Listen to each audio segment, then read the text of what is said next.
Welcome to the church family that is lifting lives through living love, inspiring hope, filling with faith, and transforming our world. These recorded messages are made available so that you might have additional opportunities to stay connected with us and that you might learn and grow in your faith. God bless you as you hear the word today. And now, the message.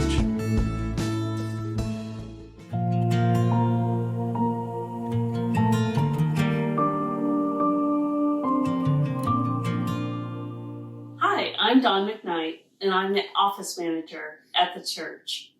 Welcome to my home. The family tradition that I wanted to tell you about was our tradition of having an apple and an orange with some nuts in our Christmas stockings every year. That's how it was when I was growing up as a little girl, and that's what we do with our kids still today. 3 simple gifts. Today I want to bring a reading to you from Luke 2:16 through 24. So they hurried off and found Mary and Joseph and the baby who was lying in the manger. When they had seen him, they spread the word concerning what had been told them about this child. And all who heard it were amazed at what the shepherds said to them. But Mary treasured up all these things and pondered them in her heart. The shepherds returned, glorifying and praising God for all the things they had heard and seen, which were just as they had been told. On the 8th day, when it was time to circumcise the child, he was named Jesus, the name the angel had given him before he was conceived. Then, when the time came for purification rites required by the law of Moses, Joseph and Mary took him to Jerusalem to present him to the Lord, as it is written in the law of the Lord. Every firstborn male is to be consecrated to the Lord, and to offer a sacrifice in keeping with what is said in the law of the Lord, a pair of doves or 2 young pigeons. May the Lord add a blessing to the reading and hearing of his word. After Jesus was born, there would have been a set of traditions that would have governed his first few weeks and months of life. For instance, on the 8th day of his life, that's the day when Jesus would have received officially his name. And he also on that day would have been circumcised to mark him as a child of Israel, an heir of the promise given so many centuries before to Father Abraham. And on that same day, his mother Mary would have entered into a time of ritual purification that the law said was to last for 33 days, so that on the 40th day of his life, it's interesting how that number 40 keeps showing up again and again in Scripture, but on the 40th day of his life, Mary and Joseph would have brought Jesus into the temple in order to present him and dedicate and consecrate him to the Lord according to the law of Moses. I was trying to think about in our own culture, like what are the traditions that kind of govern the beginning of life? And the closest parallel I could find to this was the tradition of infant baptism. Although when we practice infant baptism, it's not on a set day of life, and it certainly doesn't involve any ritual animal sacrifice. But when couples come to me and they want to talk about dedicating and consecrating their child to God, I have a conversation with them. And in that conversation, I always center it around the concept, the word treasure. What comes to your mind when you hear the word treasure? I mean, some of us will think about family heirlooms or photo albums, things that can't be easily replaced. But I'll be honest, most of us, the first images that pop to mind are the popular images of, treasure chests full of gold or pirate maps with an X marks the spot. I mean, that's what we think of when we think of treasure. And to some degree, that is a biblical image. Jesus talks about treasure in much the same way in Matthew chapter 13. He says, the kingdom of heaven is like a treasure which is hidden in a field. And when a man finds it, he hides it again, and in his joy goes and sells everything that he has so that he can buy that land and take ownership of this treasure that he has just found. I always find that analogy, that story of Jesus, connects with new parents, especially if this is their firstborn child, because every single one of them can resonate with the idea of trading in everything. Like new parents have given up traded in this old life that they used to have in order to have this life that frankly has a lot less sleep and a whole lot more mess and chaos. But they've willingly made this trade. Why? Because they have a treasure. This child of surpassing worth that they're willing to now orient their whole lives around. So once they kind of got this idea of treasure in their heads, then I point them to the verse that was just read a short moment ago, the verse about Mary, that Mary treasured and pondered all these things in her heart.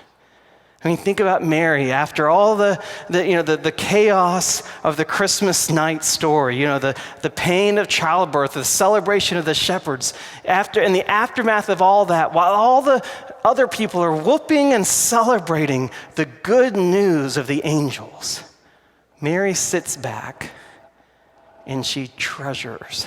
You see, the word treasure here is used in a different way. And the first analogy I was using, treasure, was a noun. It was an object. It was something we seek, something that we would trade in everything for. But in this scenario, treasure is an activity. It's something we do. And this makes sense. In order for treasure someday to be found, first it has to be saved and stored up. Someone has to build the treasure that other people are looking for. And so in essence, you kind of get two pathways to treasure. The first pathway is the eureka, strike it rich, found it in an instant method. But the second pathway to treasure is the pathway of storing it up and saving it over time, building up the treasure we want to give to others. This whole morning we've been talking about traditions. And I know sometimes traditions can feel burdensome, right? Like one more thing we have to do. Or sometimes even the traditions feel like they overshadow the true meaning of the season. But I guess I want to make the case for just a moment about the value of traditions. Because what traditions allow us to do is to store up and pass along treasure to others. Think about all the traditions that have been shared. Think about the traditions that are important in your own family. Every single one of those traditions is like a treasure chest. It carries freight. It carries meaning far beyond the activity itself. Sometimes the freight it carries is relationships. It's not the tradition that's important, it's the people we do it with, and it's the bonds of kinship and friendship that are formed around it. Sometimes the freight of the tradition is memories themselves. It's a connection to the generations who've gone before, connections to those who aren't present in our Christmas celebrations now, but are very present in our hearts. When I think about some of the traditions that I celebrated growing up in my home, I think most of the things I think about are decorations. There was such a process to preparing our home for Christmas. There was a certain way that we decorated the tree to make it just beautiful. There were certain items that came out of boxes, figurines that only this one time of the year would they make their appearance in our home. Even in our church, when I think about the church traditions that I valued the most, it was again about decorations. We have this tradition that some of you may have grown up with of hanging the greens, where all the youth would be involved in a service where we would deck the halls with garlands and wreaths. It was such a beautiful tradition. But I think the tradition that mattered most to me when I was a kid was the tradition of travel. Not the physically being in the car, but it was just the fact that we as a family went wherever the larger family was gathered on Christmas morning. Sometimes that was my granny's house, sometimes it was an aunt or uncle, sometimes it was our house, but we were wherever family was. My nuclear family was pretty small. It was just my mom, my brother, and me. And so I think my mom kind of just knew at this early age that it was important for us to be connected into a larger family.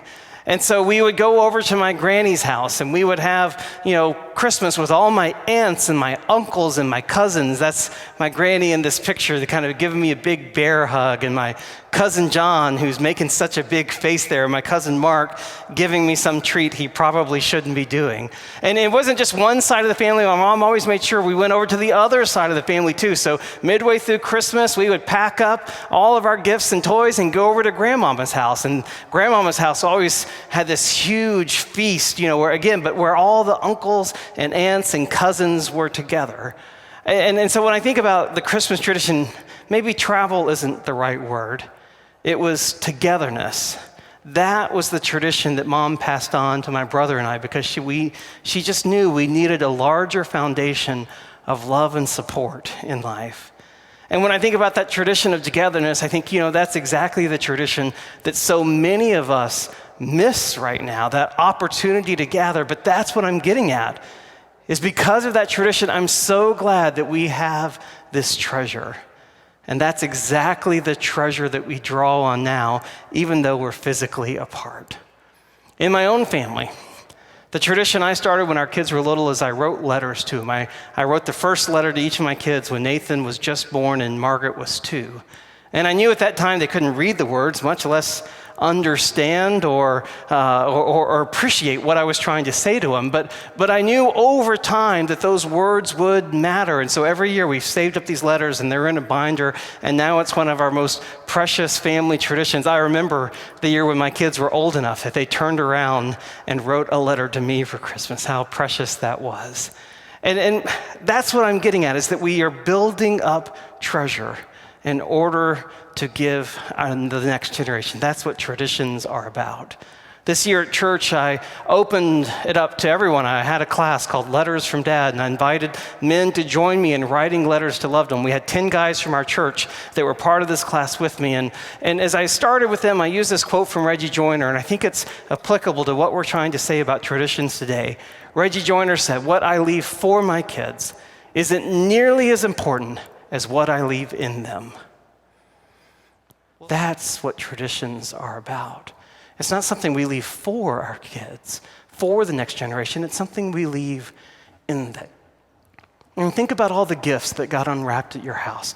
I guarantee a year or 2 from now, you won't be able to keep track of who got what. And a lot of that stuff ends up going, to junk. Like, it just doesn't last. The stuff that lasts are the traditions that we repeat, and the friendship and the love and the meaning that we share in those traditions. It's what we put in that lasts the lifetime.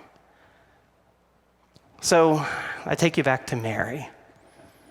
Mary, after all the hoopla, the scramble to find a place to stay, the pain of giving birth, the arrival of the shepherds and all the celebration, after all that chaos and wonder, Mary sits back and she treasures and she ponders.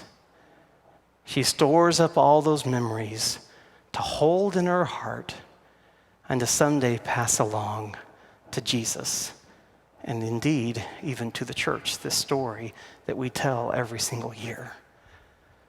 And so I invite you to do the same. To this morning or over the next couple weeks, after all the chaos of Christmas, the shopping and the wrapping and the giving and the gathering and the cooking and feasting and all that, take some time to be still and to treasure and ponder, to look for the gifts, the unexpected gifts that are present in this strange COVID year. Take some time to remember the traditions that have been passed down to you, and more importantly, the people and the love that they represent.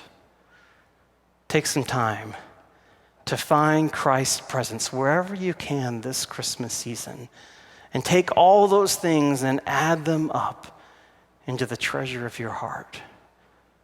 And remember to give thanks to God, who is the giver of all good gifts, and who has given us the treasure of his Son.